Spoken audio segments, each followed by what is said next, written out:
Javier Milei creyó que ser presidente era como recibir un cetro para ejercer poder sin ningún tipo de contradicción, que llevar la banda presidencial lo haría volar. Bueno, literal voló y voló para Israel. Pero lo que no se imaginaba Javier Milei es que lo aterrizarían horas después de estar en el Muro de los Lamentos. La ley Ómnibus vuelve a foja cero, a comisión.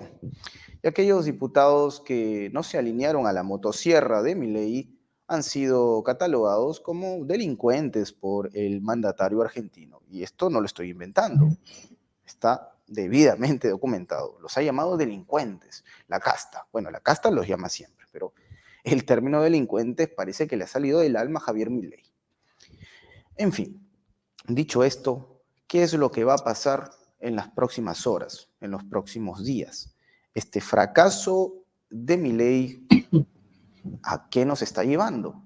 ¿Qué va a ocurrir en Argentina? Es la pregunta que todos nos hacemos. Con nosotros se encuentra Marcelo Ramírez, director del canal de YouTube Humo y Espejos. Marcelo, te agradezco por tu presencia en esta entrevista y por favor, luego de darte la bienvenida, me gustaría que reflexionemos sobre el contexto, lo que se está viviendo en Argentina. Muchas gracias, querido Marcelo. Bueno, en primer lugar, gracias por invitarme y un saludo a todos los que siguen su canal. La verdad es una pregunta que es de muy difícil resolución, ¿no? Simplemente nosotros mismos no sabemos qué es lo que va a venir. Este es un gobierno que se caracteriza de alguna manera por la impericia, por la falta de capacidad, independientemente también de este ajuste salvaje con el cual parece tratar de encarar todo lo que tenga que ver con cualquier resolución de orden política. Milei divide al mundo entre los que están a favor y los que son enemigos. O sea, simplemente parece no tener ningún tipo de cintura negociadora. Y esto se reflejó, bueno, un poco en el tratamiento de esta ley ómnibus que ha sido que ha caído, que no solo ha caído por la actitud de la oposición, sino por la propia torpeza del sector oficialista, que no comprendiendo cómo es el reglamento que controla los hechos dentro de la Cámara de Diputados, ha decidido llevar nuevamente la ley a comisión sin darse cuenta que de esa manera iba a conseguir perder el estatus que había obtenido como con una aprobación en general. Este tipo de acciones son bastante comunes, parecería, en todo lo que rodea a Javier Milei. Es un personaje que de alguna manera también lo podemos ver como bastante inestable emocionalmente y está rodeado de un grupo de legisladores y asesores con muy poca experiencia en el tema. Por otro lado, él manifiesta luchar contra la casta política, sin embargo, hemos visto que se ha rodeado de lo peor de la casta política, su propio ministro de Economía, es el mismo que nos llegó a endeudarnos con Mauricio Macri. Por lo tanto, la situación es muy compleja y esto el gobierno ha intentado mostrarlo en realidad como un hecho menor y acelerando, una vez más mostrando una actitud de llevarse todo por delante, ¿no? Tratando de señalar que, bueno, nadie puede negociar, todos tienen que aceptar la voluntad de Milei, porque si esto no se produce así, él los acusa de traidores y los exhibe públicamente. El único problema para que esto funcione es que realmente Milei viene derrumbándose en las encuestas, viene cayendo su aprobación, que en realidad siempre fue bastante menor de la que se pensó, porque él llega al 56% de los votos, pero de los votos en realidad emitidos y positivos, no es el 56% del electorado, él suma 14 millones sobre 34 millones del total del padrón electoral, eso es lo que él consigue en segunda vuelta, y su caudal propio de votos apenas era de 7,8 millones en primera vuelta, lo cual en realidad lo hace un gobierno bastante débil, que hoy tiene minorías en las cámaras, minorías muy pequeñas que son insuficientes para controlar el poder y que de alguna forma también lo lleva a tener que negociar con Mauricio Macri, el expresidente de la Argentina, con quien Milei ya está teniendo una sórdida disputa, acusándolo a Macri de intentar copar por dentro el gobierno. los medios argentinos todos comentan, bueno, que el gobierno de Milei en realidad está yendo hacia un callejón sin salida y allí está esperando Macri como una especie de tabla de salvación para que Milei tenga que negociar con él los puestos claves y poder hacerse del control del gobierno. Ujú. Correcto, Marcelo. Y también yo me pongo a pensar en esto, ¿no? Llevándolo ya al lado más, si se quiere, de la especulación. Porque claro, Milei viaja, entiendo yo, obviamente es un viaje que ya estaba pactado, podemos decir que es casi irreversible, reprogramar si se quiere, pero viaja con esa certeza de que las cosas estaban marchando viento en popa, ¿no? No sé si con un aura de soberbia, podemos llamarlo así de repente, sintiendo que efectivamente la ley ómnibus iba corriendo al ritmo que él estaba esperando. Sin embargo, obviamente ahora nos vemos con esta realidad, con, con esta derrota parcial, ¿no? Obviamente, esto todavía no termina y tiene para largo, pero sí, claramente se puede notar esto. Y ahora uno se pregunta, Milei con la certeza de que todo estaba marchando bien, obviamente con gente que lo rodea y que le decía que todo estaba bien, entiendo yo, con un entorno que le aseguraba que las cosas estaban bien, que estaba resultando, que estaba saliendo adelante lo que él planificaba. Con este revés, uno se pregunta, Marcelo, ¿empezarán a rodar cabezas? ¿Volverán a rodar cabezas en realidad? Porque ya habían algunas que estaban saliendo, ¿no? Colina abajo. A partir de esto, Milei empieza a cuestionarse de la gente que lo está rodeando, empieza, como tú dices, que es una persona claramente que se deja llevar por sus impulsos, empezará ahora mismo a utilizar la motosierra contra su propio entorno. Bueno, en principio esto es lo primero que estamos viendo, ¿no? Está descargando su frustración contra algunos funcionarios propios, algunos aliados, está descargando también su ira contra los gobernadores básicamente de Juntos por el Cambio, pero no los únicos. Ante la sorpresa de estos, ¿no? Porque Milei los acusa de traidores y estos gobernadores dicen, bueno, debería haber un acuerdo previo que se pueda traicionar y nunca hubo ningún acuerdo con Milei. Creo que hay un desconocimiento general cómo esto funciona. Creo que pasa por ahí. Creo que el incidente que yo les comentaba antes tiene mucho que ver con esto. Milei tiene un equipo que no comprende los mecanismos de gobierno. O sea, simplemente están siempre como eso. O sea, Milei toma decisiones y cree que es como en un programa de televisión donde uno grita más fuerte y así consigue espacios y consigue rating. Eso hasta ahora le había dado resultado para hacerse una figura conocida y llegar al poder. Pero hoy se necesitan otros atributos que Milei no tiene. Creo que aparte tiene una enorme confusión. Este es el primer, podemos decir, papelón local que hace importante, la primera derrota que sufre. Pero a nivel internacional, algo que casi parece ahora pasar desapercibido, pero que fue un duro golpe para él, fue la controversia con China, cuando choca con las autoridades chinas luego de que su canciller tratara, le diera estatus a Taiwán como de un país independiente, generando que China cancele el swap como respuesta, el swap que Argentina necesitaba para tener divisas, para poder esperar a que llegara la entrada de divisas de la cosecha y lograr de alguna manera estabilizar la economía. Por otro lado, China también amenaza con dejar de comprar materias primas argentinas como carnes y como soja y empieza a aumentar las compras en países vecinos. Bueno, toda esta situación produjo un retroceso de la política del gobierno que tuvo que desdecirse y sacarse una foto hablando bueno, de que hay ratificando la política de una sola China. Todo esto en realidad es una derrota de esa política de cierto autismo internacional que intenta insuflar Milei y que hoy se empieza a corroborar con la idea de llegar al Estado de Israel y mencionar que Argentina tiene la intención de trasladar la embajada desde la capital Tel Aviv hasta la ciudad de Jerusalén. Todo esto en el medio de un conflicto que todos sabemos que en Medio Oriente es muy profundo y que seguramente puede empezar a arrastrar a la Argentina en esta situación, dado que ya jamás ya ha expresado su repudio sobre la posición argentina. Sí, es verdad, jamás ha condenado claramente la postura de Javier Milei, ¿no? No creo que lleguen al extremo de eliminarlo. En Israel es un poco exagerado decir esto, ¿no? Pero Claramente, y justo lo conversaba ayer con uno de nuestros invitados, jamás obviamente no, o sea, su manera de actuar no solamente se basa en algún tipo de movimiento militar, o si se quiere, armado, sino también hay un tema informático de por medio, en alguna vez le ha tocado sufrir a Alemania, o sea, hay cosas que no son necesariamente vinculadas a ataques con drones o algo semejante, ¿no? Y hay temas más complejos. Pero claro, uno se pregunta, Javier Milei, el Javier Milei de puertas hacia afuera también, ¿no? Es importante analizar a este personaje en cuanto a su postura en un contexto internacional, porque claro, tú mencionabas la situación con China, bueno, puede parecer un juego, algunos dirán, no, pero esto no va a pasar de algún tipo de llamado de atención de China y por ahí llamar al embajador en Buenos Aires, ¿no? Para que pueda responder por esta situación, ¿no?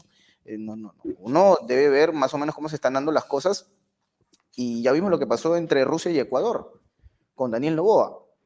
O sea, a veces estos detalles que pueden parecer ridículos traen consecuencias. O sea, Rusia, básicamente lo que le ha dicho a Daniel Noboa es, bueno, chatarras rusas, ¿no? ¿Se lo vas a dar a Estados Unidos? Bueno, perfecto. Uy, ¿qué pasó acá? Encontramos un mosquito jorobado en los plátanos, en los bananos. Se acabó.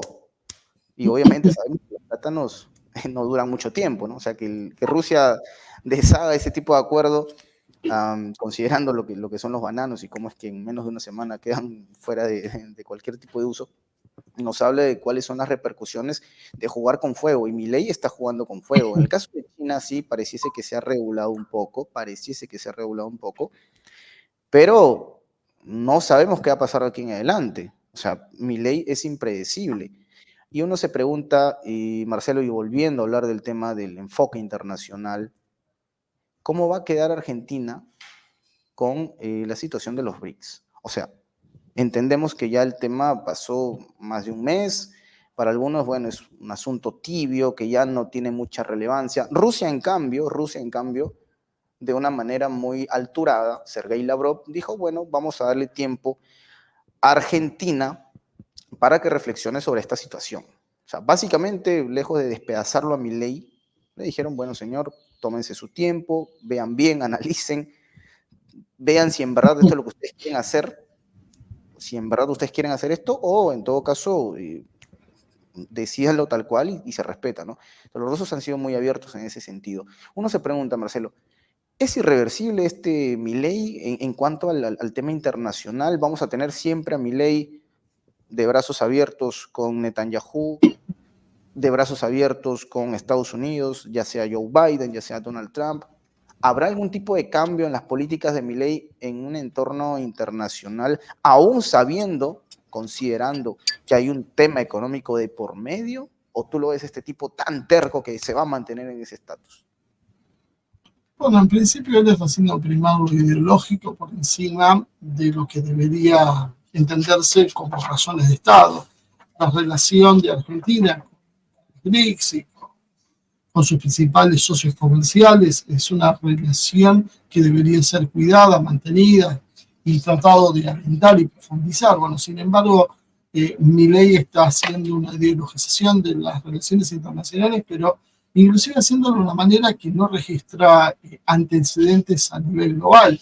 Países que hayan optado por trasladar la embajada, como mencionábamos, en Israel, son apenas un puñado. Apenas ha sido, podríamos decir, Estados Unidos es el único país relevante. Aproximadamente unos 190 países siguen con sus políticas habituales, un poquito menos tal vez, y no se han sumado a este conflicto y han tratado de mantenerse al margen. Esto le ha traído también un roce con el Vaticano, donde el Papa Francisco intenta que la política sea incluyendo a los estados palestinos. Aparte tiene algunos otros problemas con la Iglesia Católica en la Argentina por algunas de sus posiciones. En realidad, Milei es alguien que ha demostrado una doble cara, ¿no? Por un lado, tiene esa cuestión ideológica que lo hace primar sobre cualquier otro interés y sobre el propio sentido común.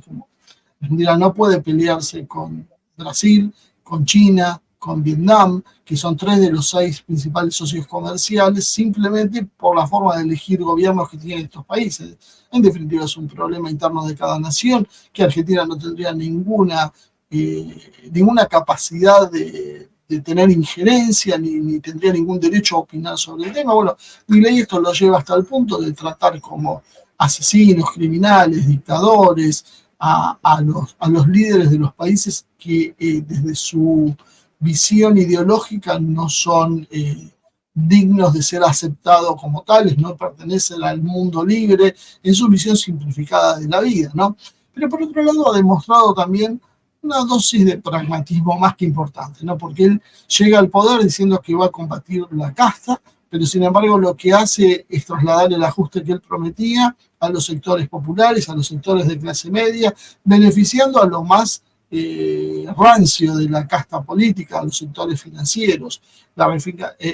Milei habló estos días con Larry Fink y prometió una especie, su gente por lo menos, una especie de relanzamiento del gobierno para abril o mayo con el apoyo de la gente de BlackRock, interesada en las privatizaciones de las empresas argentinas que Milei se propone realizar y que, bueno, ahora han quedado en una especie de stand-by ante el fracaso parlamentario. O sea, Milei tiene las dos caras. Tiene la cara esa ideológica que presenta ante su público, que lo utiliza como una forma de marketing político, y después tiene una negociación cuando, las cosas se complican. Cuando llega al poder, él, lejos de combatir a la casta y ser una especie de outsider de la política, como él pretendía hacer, se termina transformando nada más que en un intérprete de los factores tradicionales de la política liberal por derecha de la Argentina. Eso es con lo cual Milei se está apoyando, y en definitiva no es ni más ni menos que lo mismo que había antes, pero con mucha mayor crudeza. Por lo tanto, bien podría cambiar su rumbo en política internacional.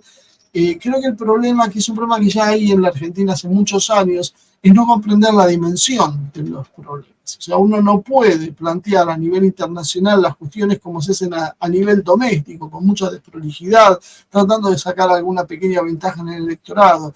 En esta situación, uno no puede jugar con temas como el de Taiwán con China, o con el tema de Medio Oriente, como estábamos hablando. Bueno, esto parece que Milei y su gente no lo han entendido, y están produciendo muchísimo daño en las relaciones exteriores de la Argentina, porque cuando esto se intenta revertir luego de que se vaya Milei, que nadie sabe cuánto va a durar este gobierno, pero bueno, nadie diría tampoco apuesta a que va a terminar su mandato. La situación está muy complicada porque está perdiendo fuerza precisamente por su incapacidad de maniobrar políticamente, más allá del ajuste que está haciendo, está teniendo una creciente impopularidad, y simplemente para los sectores más poderosos, y bueno, es como que ya ha dado lo que puede dar, lo van a dejar seguir a fondo con el ajuste mientras se pueda, y luego probablemente busquen un recambio con alguna figura más presentable para la opinión pública. Entonces, dada esta situación,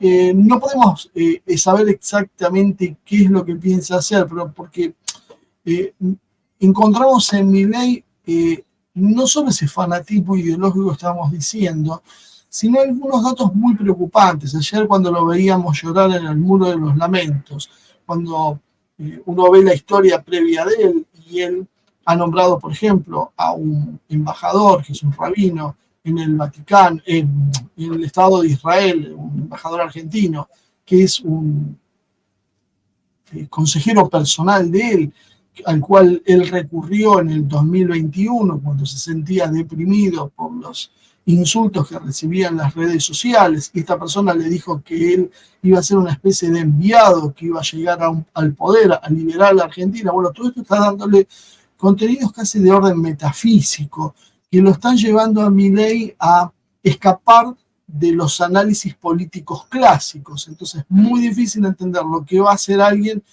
cuya propia estabilidad mental a veces uno podía llegar a poner en duda. Correcto, correcto, Marcelo. Y mira, Marcelo, ya estamos llegando al cierre de esta entrevista, y yo me pongo a pensar en esto, y me gustaría que hagamos una reflexión, porque claramente tenemos a mucho público que nos está viendo en este momento seguramente, y seguramente estará comentando. ¿Qué le toca al ciudadano argentino en estos momentos? Vimos hace no mucho una manifestación espectacular, colosal, que trataron de apagar o de silenciar o de ocultar, pero obviamente era imposible. Y a partir de lo que está pasando en el gobierno de Milei, ¿qué le toca al ciudadano argentino?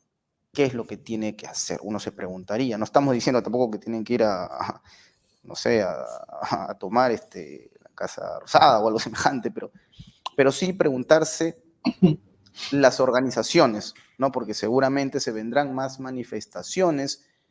Estamos entrando a un momento complicado, justo nos lo decían algunos colegas, colaboradores de Argentina, que claramente se viene la etapa escolar, y el descontento va a ser mayúsculo. ¿Qué le toca al ciudadano argentino en estos momentos, Marcelo? ¿Qué va a pasar para ti? Es complicada la situación porque en realidad las movilizaciones que se vieron fueron realmente muy grandes, inesperadamente grandes para muchos, pero presentan un problema. Milei es el resultado de un cansancio de la población en general con todo lo que es la clase política, ya sea por izquierda, ya sea por derecha, ya sean más liberales, ya sean más conservadores, y es un fenómeno creo que se da en buena parte de Occidente, ¿no? El ciudadano común está cansado, no espera mucho de la clase política y tiene una visión bastante generalizadora en el sentido de verlos todos como actores corruptos que buscan su propio beneficio. Eso es lo que los llevó a buscar a alguien por fuera de las estructuras tradicionales que presentara algún tipo de esperanza. Bueno, Milei obviamente representaba otra cosa, aún peor que lo que estábamos viviendo y como ahora se está viendo. Eh, pero el descontento está, el descontento crece y el descontento se va a multiplicar a medida que vayan llegando las noticias en concreto, porque hasta ahora son todos anuncios y lamentablemente la mayor parte de la sociedad no está muy informada de lo que pasa. Sí, está bien, hay que pasar la motosierra y terminar con el gasto, hay que terminar con los ajustes, perdón, con los beneficios, pero en realidad nadie piensa que eso significa que ellos van a pagar más caro los alimentos, las tarifas de servicio público, el transporte, todo se está multiplicando. El transporte, por ejemplo, casi triplicó su valor, los combustibles los duplicaron y siguen subiendo. Las tarifas de energía eléctrica y gas esperan que se multipliquen por 4, 5, 6, hasta 7 veces. Todo está alcanzando una dinámica impensada para mucha gente, pero todavía no lo está viviendo en carne propia. O sea, todavía el proceso no terminó de impactar en la población común. Cuando esto empiece a suceder, seguramente va a haber un malestar enorme porque simplemente no se va a poder afrontar y de lo que vamos a estar hablando es que la gente va a carecer de las cuestiones más básicas para su sustento. Pero por otro lado, no tenemos confianza ni estructuras políticas que sean capaces de canalizar esa protesta. Entonces el riesgo, el miedo que debería haber en la Argentina, no digo que lo haya porque no sé cuánta gente está consciente de esto, es que entremos en una especie de vacío de poder donde se genere una dinámica pre-revolucionaria, pero no haya fuerzas revolucionarias que puedan captar y transformar esto en un hecho político de verdad. Y esto puede tomar visos de anarquía si se sigue extendiendo en ese sentido. La situación, por lo tanto, es muy compleja y además esto está inserto hoy en una cuestión geopolítica novedosa en el sentido que hay un enfrentamiento directo entre lo que es el mundo multipolar, Rusia, China, con el modelo occidental, en el cual además hay una disputa interna entre los sectores de Trump y Biden que están pugnando por el modelo que finalmente se va a imponer en Estados Unidos. Lo que vimos nosotros de la respuesta de Rusia y esa misma respuesta de China y esa misma respuesta que Rusia acaba de dar en Ecuador, muestran de alguna manera que lo que era el patio trasero de Estados Unidos, donde nadie se metía y solo Washington decidía, empieza a entrar en territorio de disputa. La disputa geopolítica empieza a llegar a nuestra región y eso puede también agravar la situación cuando tenemos un gobierno con las características del Milei. Por lo tanto, creo que vamos a tener un año realmente muy complicado y para ir siguiendo, casi diría, día a día. Excelente, Marcelo. Te agradezco por tu tiempo, por supuesto. Invita al público, por favor, para que entren a tu canal. Vamos a colocar seguramente, Lorenzo, en la descripción, ¿no? Por favor, Marcelo, a nuestro público de Prensa Alternativa. Bueno, nos invitó también entonces a que puedan seguir un poco de nuestro trabajo, no solo sobre Argentina, sino en materia de geopolítica y mucho en lo que tiene que ver con las cuestiones de conflicto, las cuestiones militares en Humo y Espejos, en el canal de YouTube, y en nuestras apariciones en el canal Extra, donde, bueno, tenemos dos programas, Humo y Espejo y Ecos de Conflicto, que abordan este tipo de temáticas. Perfecto. Muchas gracias, Marcelo. Esto, por supuesto, ustedes ya saben, si este video les ha gustado, no olviden compartir, suscribirse también, suscríbase al canal de Marcelo. Un honor, Marcelo, un gusto como siempre. Nos despedimos seguramente en una nueva oportunidad. Esto fue Prensa Alternativa.